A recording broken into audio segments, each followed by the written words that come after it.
পাকিস্তানের তারকা ক্রিকেটারের রেকর্ড ভেঙে ইতিহাস গড়লেন বৈভব সূর্যবংশী। বন্ধুরা, আপনারা যদি দেখতে চান তাহলে ভিডিওটি শেষ অবধি দেখতে হবে, চ্যানেলটিকে সাবস্ক্রাইব করে একটা লাইক দিতে হবে এবং নোটিফিকেশন বেল আইকন দাবাতে হবে। বিশ্ব ক্রিকেটে নতুন ইতিহাস গড়লেন মাত্র 14 বছরের বৈভব সূর্যবংশী।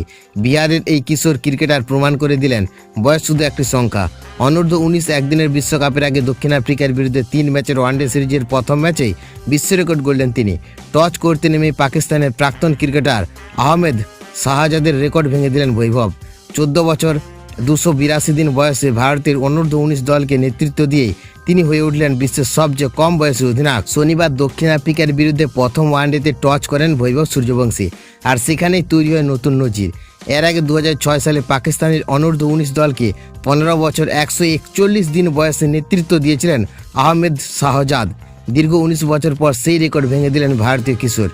বিশ্ব ক্রিকেটে এত কম বয়সে আর কেউ অধিনায়ক করেননি। উল্লেখযোগ্য, ভারতীয় অনূর্ধ্ব 19 দলের নিয়মিত অধিনায়ক আয়ুষ মাত্রে এবং সহ অধিনায়ক বিহাল মালহোত্রা বর্তমানে চোটের কারণে দলের বাইরে। সেই কারণে দক্ষিণ আফ্রিকা সিরিজের নেতৃত্বের দায়িত্ব পেয়েছে বৈভব। শুধু বিশ্ব রেকর্ডই নয়, ভারতীয় রেকর্ড ভেঙেছেন তিনি। এর আগে 16 বছর 105 দিন বয়সে জাতীয় দলকে নেতৃত্ব দিয়ে রেকর্ড করেছিলেন অভিষেক শর্মা। এবার সেই নজিরও ছাপিয়ে গেলেন বৈভব সূর্যবংশী।